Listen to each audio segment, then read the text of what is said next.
Lieutenant Jack Reynolds stood at the bridge viewport of the Earth Alliance starship Defiant Asterisk, studying the approaching Crexan homeworld. While the other officers chatted excitedly about the diplomatic mission, Jack's eyes narrowed as he watched the patrol patterns of the Crexan security vessels. "Something's off," he muttered. "What was that, Lieutenant?" Captain Elena Vasquez appeared beside him. "The patrol routes, Captain. They've changed from standard procedure." The captain sighed. "Reynolds, the Crexans are our allies. This summit is about strengthening ties, not finding new threats. With respect, Captain, the irregular patrol pattern matches what we saw before the Orion incident." Vasquez studied the viewport for a moment. "I don't see it. The gaps in coverage. Every 14 minutes, there's a blind spot near the southern docking port." The alien communications officer, Lieutenant Frax, overheard and clicked his mandibles in what humans had learned was their version of laughter. Humans and their endless wording. This is why other species find you so amusing, always preparing for disasters that never come. Jack kept his expression neutral. He'd heard similar comments throughout his 5-year career in the Alliance. Humans were known as the worriers, the over-preparers, the ones who always expected the worst. "Captain," Jack said quietly, "I'd like permission to implement Security Protocol Delta for our delegation." Vasquez hesitated. "That's excessive for a diplomatic function, Reynolds. It's unobtrusive. Additional personal shields, emergency transport beacons, and I'll brief the security team on alternate extraction routes." After a moment, Vasquez nodded. "Fine, but keep it subtle. I don't want to offend our hosts." The Crexan welcoming ceremony was elaborate. Dignitaries from 12 species gathered in the Great Hall. Jack stayed near the back, watching the entrances and exits. He'd positioned the human security team at strategic points and distributed the emergency gear despite eye rolls from both aliens and fellow humans. The head of the Crexan Council was midway through his speech when Jack noticed a server moving differently than the others. The server's hands stayed below the serving tray, never adjusting the drinks. Jack tapped his communicator. "Security team, alert status. Suspicious server approaching eastern platform." He saw Chief Marla Garcia nod subtly from across the room and move closer to Ambassador Wilson. The next few moments unfolded in slow motion. The server suddenly lunged forward, dropping the tray to reveal a weapon. Jack's hand was already hitting the emergency protocol button on his wrist device as the first shot fired. Instantly, personal shields activated around all human delegation members. The hidden security team moved in perfect coordination, covering the ambassadors and creating an evacuation corridor. "Extremists, protect the council," someone shouted as more attackers emerged from service doors. While other species delegates scrambled in confusion, the human team moved with practiced precision.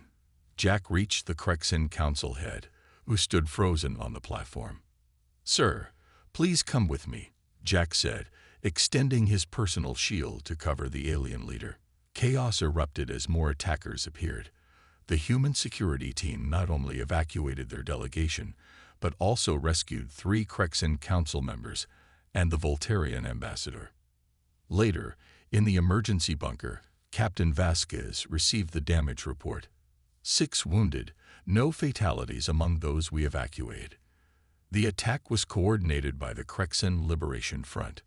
The Voltarian ambassador approached Jack, his luminescent skin pulsing with emotion. "Your preparation saved many lives today, human. Though I admit, I previously found your species' constant vigilance to be excessive." "We prefer to call it readiness, sir," Jack replied. "The Janari delegation called it cowardice," the ambassador continued. "They believe true courage is facing danger without preparation. With respect, Ambassador, we believe true courage is doing whatever necessary to protect others, even if it means being called cowards." The ambassador considered this. An interesting perspective. Perhaps there is wisdom in what others call human cowardice. Jack Reynolds stared at his new assignment orders with a frown. 6 months after the Crexen incident, he was being transferred to Outpost Sigma 7, a multi-species research station orbiting a remote star cluster. The message was clear. His actions had saved lives, but his methods had made certain high-ranking officials uncomfortable. "Congratulations on your promotion, Lieutenant Commander," Captain Vasquez said, entering his quarters. "Though I suspect you don't see it that way. They're sending me to a research station, Captain. It's a polite way of putting me where I can't embarrass anyone." Vasquez smiled. "Or maybe they're sending one of my best security officers to protect a vital scientific installation. The Sigma cluster has been showing unusual activity." 2 weeks later, Jack arrived at Outpost Sigma 7. The station was a marvel of cooperative engineering, with sections built to accommodate the environmental needs of 12 different species. Jack reported to Security Chief Dralax, a towering Centaurian with iridescent scales. "Human," Dralax said, not bothering to stand. "Your reputation precedes you. Please understand that we maintain peace through mutual trust here, not paranoia. I prefer to call it preparation." "Sir," Jack replied. His first week passed uneventfully as he learned the station's layout and protocols. While most of the alien scientists kept their distance, he found an unexpected ally in Dr. Olivia Martinez, the human lead of the astrophysics team. "You're the human from the Crexen incident," she said when they met in the dining hall. "The one who actually prepared for something bad to happen." Jack smiled for the first time since arriving. Guilty as charged. Their friendship grew quickly. Olivia shared Jack's tendency to notice details others missed, though in her case it was stellar anomalies rather than security threats. "Look at these readings," she showed him one evening in her lab. "The Sigma star is showing micro-fluctuations in its radiation output. The pattern isn't natural. Have you reported this to the Science Council?" Jack asked. 3 times. "They say it's within normal parameters." She pushed her dark hair from her face in frustration. "But it's not. Something's happening out there." Over the next month, Jack and Olivia documented the anomalies. The fluctuations were increasing in frequency and intensity. Late one night, Olivia burst into Jack's quarters with new data. "It's not just natural phenomena," she said breathlessly. "I've detected energy signatures that match known propulsion systems. Something massive is moving out there, affecting the star's output." Jack brought their findings to the station's leadership council the next day. The 7 alien representatives listened politely, then dismissed their concerns. "Humans and their fear of the unknown," remarked the Valerian representative. "Always seeing threats in natural cosmic events." The Tralaxian scientist was more direct. "Your kind has been in space barely a century. Your understanding of stellar physics is primitive at best." Despite the rejection, Jack began quiet preparations. He updated the station's emergency protocols, checked evacuation systems, and identified potential weak points in the station's structure. "They think we're being paranoid," Olivia said as they worked late one night. "Let them think what they want," Jack replied. "I'd rather be a living coward than a dead hero." 2 weeks later, their midnight work was interrupted by a station-wide alert. Jack's communication device lit up with urgent messages. "All personnel to emergency stations," came the automated announcement. "Unknown energy wave approaching. Impact in 42 minutes. Olivia met Jack's eyes across the lab. "It's happening, isn't it?" Jack nodded grimly. "Time to put our paranoia to good use." The alarms blared throughout Outpost Sigma 7 as scientists and staff from a dozen species rushed through corridors. The station's lighting shifted to emergency mode, bathing everything in a pulsing amber glow. Jack Reynolds moved against the flow of traffic, heading toward the command center while most fled toward designated safety areas. He found the station's leadership council already gathered, their faces illuminated by the massive view screen showing the approaching energy wave. "Status report," demanded Station Director Krell, his 4 eyes blinking rapidly in what Jack had learned was a sign of nebulan anxiety. "Wave approaching at 0.3 light speed," reported the science officer. "Composition unknown. Our sensors cannot penetrate it. "We should evacuate immediately," Jack said. The council members turned to him with expressions ranging from surprise to irritation. "This is a scientific observation post, Commander," said Krell. "We do not abandon our duties at the first sign of an anomaly." "This is not a standard anomaly," Jack insisted. "The wave pattern matches nothing in our databases, and its trajectory changed twice. Natural phenomena don't change course." The Zephyrian representative rose on her air cushion. "We must debate proper protocol. Perhaps we should send a probe first, Toe." "We don't have time for debate," Jack interrupted. "That wave will hit us in 36 minutes. "This is why humans remain junior partners in the Alliance," sneered the Draconian representative. "Always rushing to flee instead of facing challenges with dignity." Jack turned away, knowing further argument was useless. He tapped his communication device as he strode from the room. "Olivia, meet me at emergency control. Sam, Lisa, are you there?" "Here, sir," came Sam Foster's voice. The station's human engineer had become part of Jack's unofficial preparedness team. "Already at emergency control," added Lisa Wright, the human medical officer. When Jack arrived, the three were waiting. Olivia's face was pale but determined as she studied the station schematics. "The council won't order an evacuation yet," Jack told them. "We're implementing Contingency Plan Delta." Sam whistled. "Without authorization. That's going to end your career." "Better than ending our lives," Jack replied. "Lisa, begin medical evacuations. Prioritize intensive care patients. Sam, start the emergency power transfer to the escape shuttles. Olivia, you have the sensor data they need." As his team dispersed, Jack activated the station-wide communication system, bypassing the command center. "Attention all personnel," his voice echoed through every section. "This is Lieutenant Commander Reynolds. We are initiating emergency evacuation procedures. This is not a drill. Proceed to your designated evacuation points immediately." Confusion gave way to urgency as the station's inhabitants realized this was serious. Jack directed the evacuation from emergency control, coordinating shuttle departures and ensuring all sectors were clearing systematically. "The wave has accelerated," Olivia reported 20 minutes later. "Impact in 12 minutes." Jack glanced at the evacuation tracker. "We're at 82% evacuated." "Not enough. The council is demanding you report to command," Lisa called from her console. "Tell them I'm busy saving lives," Jack replied, not looking up from the evacuation coordination. The station shuddered as the outer edge of the wave made first contact. Lights flickered and gravity briefly failed before the backup systems engaged. "Final shuttles launching now," Sam reported, "including the one waiting for us."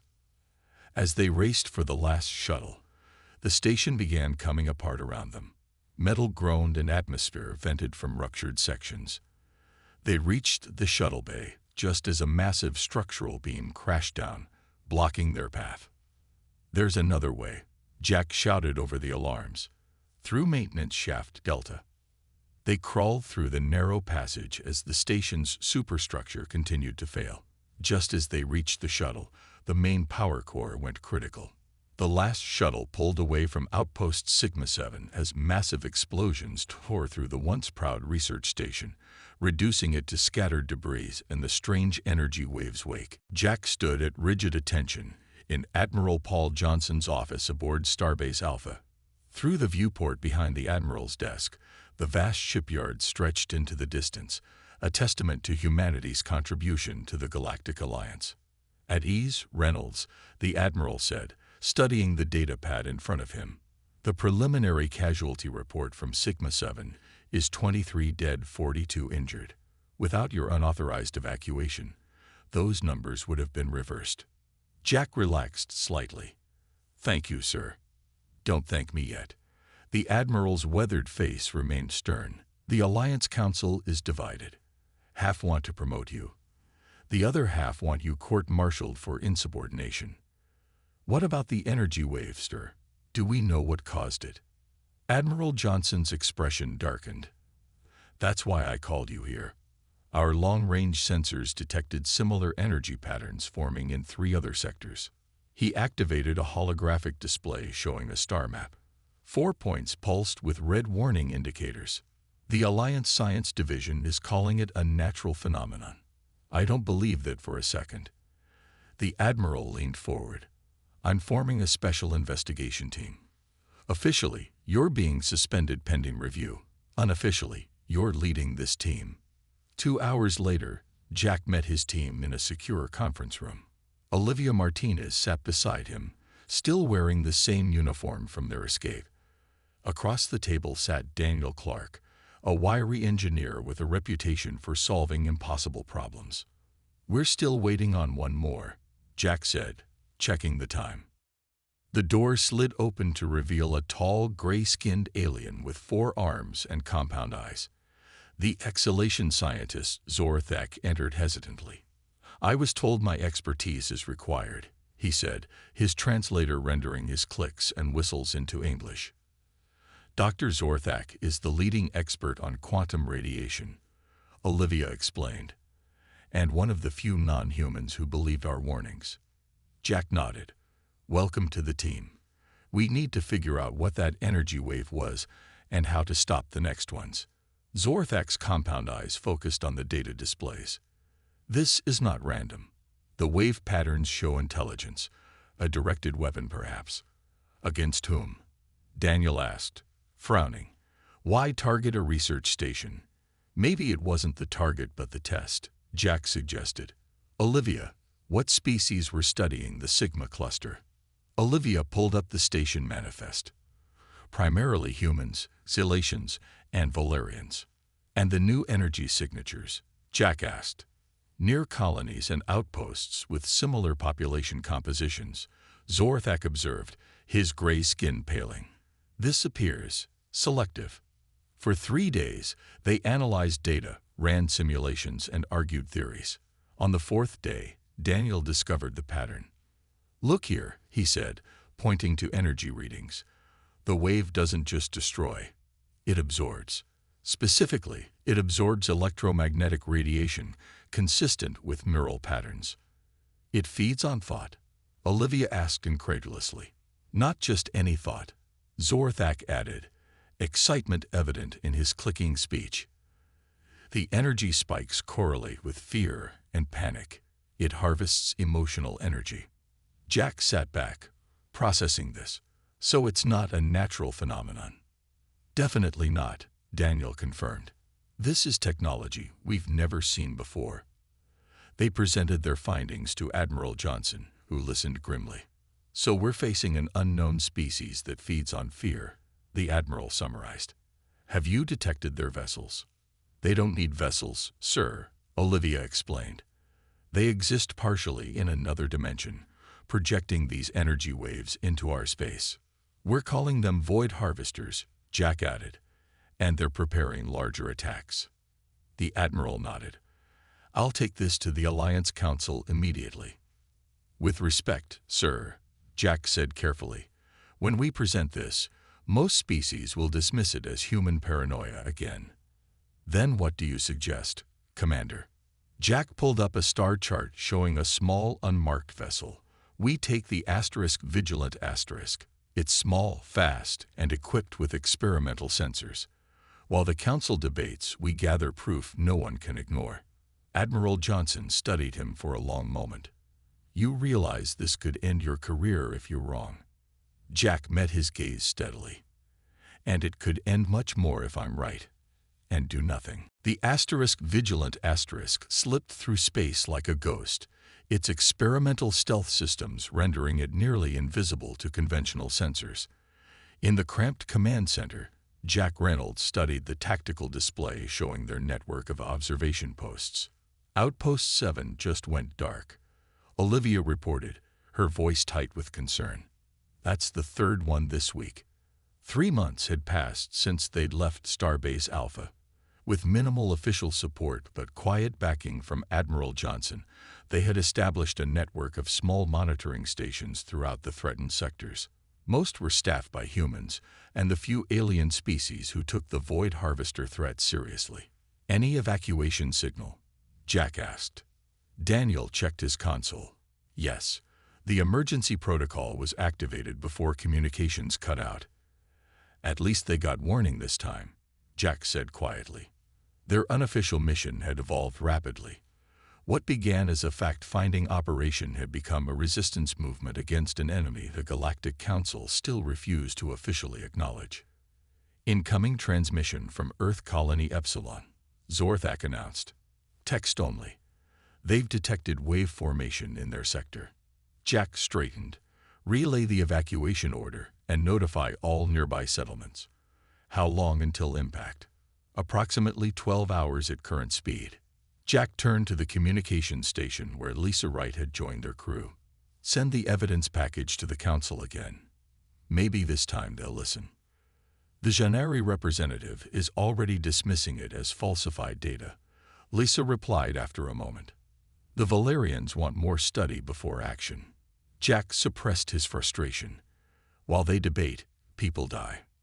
The Vigilant changed course, pushing its engines to reach the threatened colony.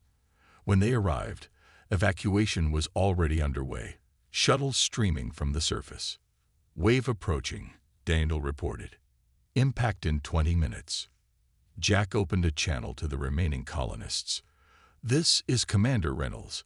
All remaining personnel must evacuate immediately. This is not a drill. They watched from orbit as the last shuttles lifted off. The energy wave broke over the colony like a tsunami, buildings crumbling as the strange energy consumed them. All shuttles clear, Olivia confirmed. No life signs remaining on the surface. Hours later, as survivors regrouped at a nearby outpost, news arrived from across the sector. 3 more energy waves had struck simultaneously at different locations. Only those settlements warned by Jack's network had successfully evacuated. The council is convening an emergency session, Lisa reported. The next day, they watched the council proceedings via secure transmission. The chamber was in chaos as representatives from a dozen species argued over the mounting evidence. The human warnings were correct, the exhalation representative acknowledged. These void harvesters pose a significant threat.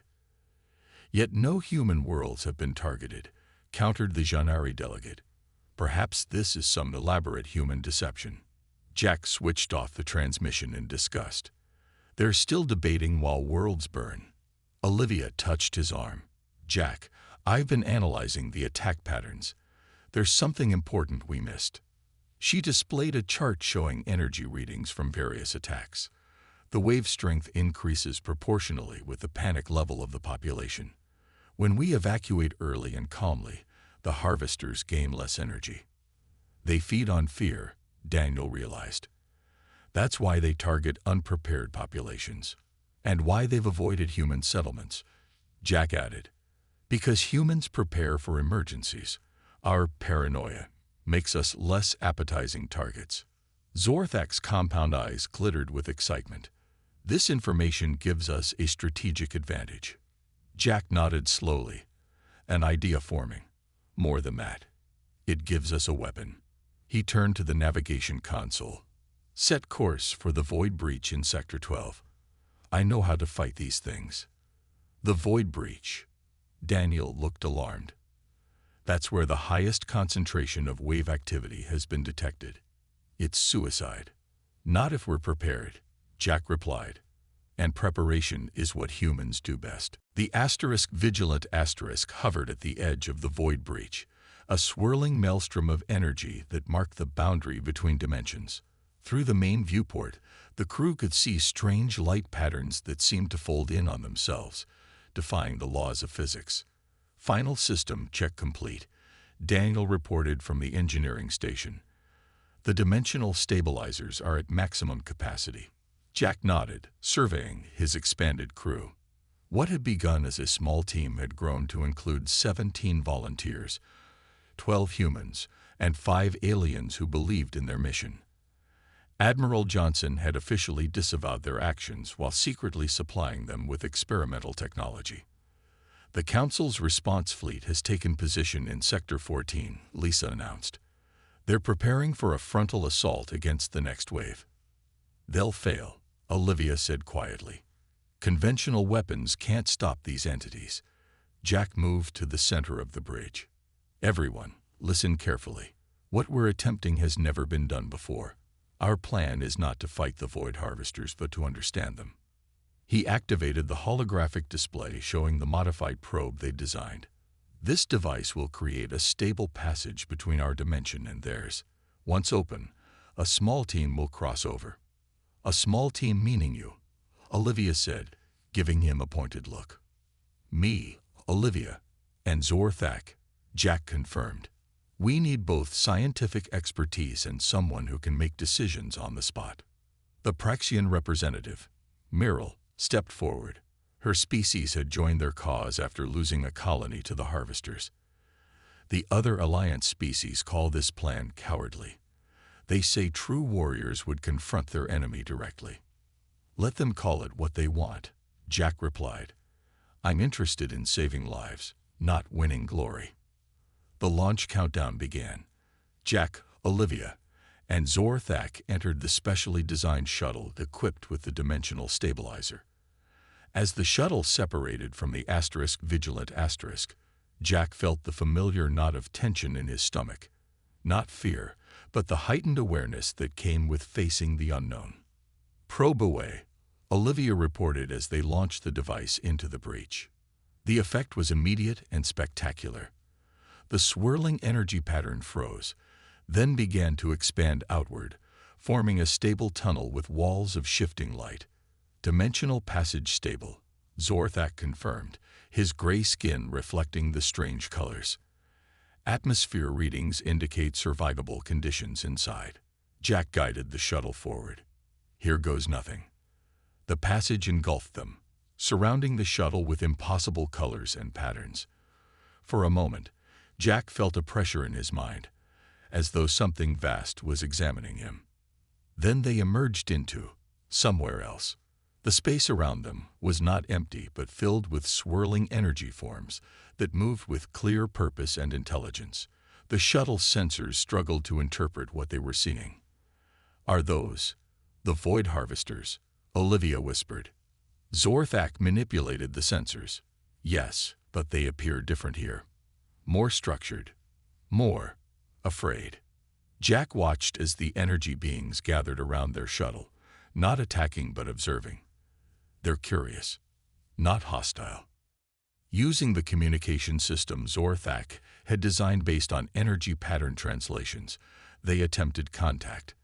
The response was immediate, a flood of information so dense that their computers struggled to process it. They're trying to communicate, Olivia said excitedly. The translation matrix is adapting. Slowly, the information resolved into understandable concepts. The Void Harvesters were indeed feeding on fear energy, but not out of malice. They were refugees, fleeing from an even greater threat in a deeper dimension. Entities they called the Devourers. They're harvesting emotional energy as fuel, Jack realized, to stay ahead of whatever's chasing them. And they didn't understand they were killing people, Olivia added as more information came through. They thought they were just collecting excess energy. Zorthak's compound eyes widened. Commander, they're showing us something important. The Devourers. They're approaching the dimensional boundary. If they break through, Jack understood immediately. This wasn't just about saving human colonies anymore. They were facing a threat to the entire galaxy, perhaps multiple galaxies. We need to negotiate, he said firmly. Find them somewhere to go that isn't inhabited, and help them seal the breach behind them. Typical human thinking, Zorthak said, but his tone held new respect. Always looking for compromise instead of conflict. If that's cowardice, Jack replied, then I'm proud to be a coward. The Galactic Council chamber fell silent as Jack Reynolds stood before the assembled representatives of 27 spacefaring civilizations. Behind him, a containment field held a swirling mass of energy, a Void Harvester that had volunteered to appear as evidence. 3 weeks ago, Jack began, we established first contact with the beings we called Void Harvesters. We learned they call themselves the Lumina, and they've been fleeing through dimensions for what would be equivalent to 1,000 years. Olivia stepped forward, activating a holographic display showing the dimensional breach. The Lumina aren't invaders but refugees. They harvest emotional energy as fuel because their natural food source was destroyed by entities they call the Devourers. The council chamber erupted in questions and demands. The Janari representative pounded his armored fist on the table. This is absurd. You expect us to believe these destroyers of worlds are victims. This is human weakness at its worst, always seeking to understand rather than conquer. Jack waited for the noise to subside. We don't ask you to take our word for it. The evidence is clear. He nodded to Zorthak, who activated another display showing dimensional readings. The Devourers are real, and they're approaching the barrier between dimensions. Admiral Johnson stepped forward. Commander Reynolds and his team have negotiated a solution. The abandoned Sirius Expanse has energy patterns compatible with Lumina needs, but no sentient life. They can settle there without harming other species. And in exchange, Jack continued, they will help us create a dimensional barrier against the Devourers. Their technology, combined with ours, can prevent a threat that would endanger every world represented in this chamber. The debate lasted for hours. Some species remained skeptical, others were outraged at the idea of allowing the Lumina to stay. But as evidence mounted and the danger of the Devourers became clear, resistance gradually weakened. Finally, the council voted. By a narrow margin, the treaty with the Lumina was approved. 3 months later, Jack stood on the observation deck of the newly constructed Dimensional Research Station orbiting the Sirius Expanse. Below, the swirling energy patterns of Lumina settlements spread across the formerly empty region of space. The barrier is holding, Olivia reported, joining him at the viewport. The Devourers have made 3 attempts to breach it, but the combined Lumina Alliance technology is holding them back. Jack nodded. And the Lumina energy consumption? Down 80% since they began settling here. They're adapting to use stellar energy instead of emotional energy. The door slid open, and Admiral Johnson entered with several council representatives. Commander Reynolds, the Admiral said formally, the council has reached a decision regarding your new position. The Exhalation representative stepped forward. After much deliberation, we have created a new council position, Chair of Interspecies Defense and Preparedness. The vote to appoint you was unanimous. Jack blinked in surprise. Unanimous. Even the Janari agreed. The Janari representative, Krull, moved forward on his heavy limbs, especially the Janari.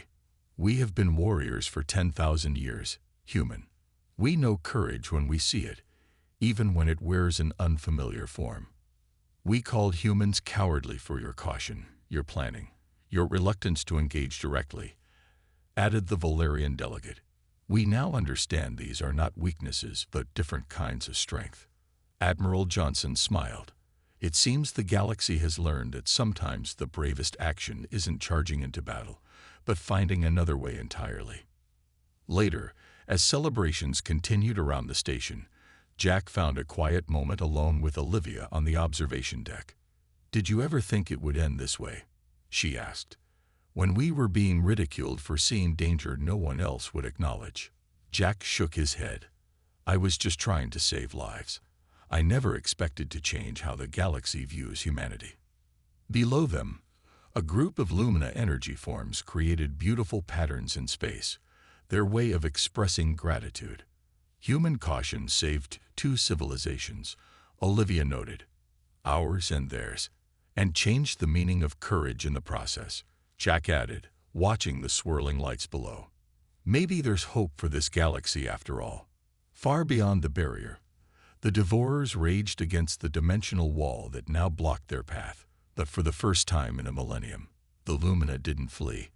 And for the first time in galactic history, humans were valued not despite their cautious nature, but because of it. Sometimes, it took a coward to truly save the day.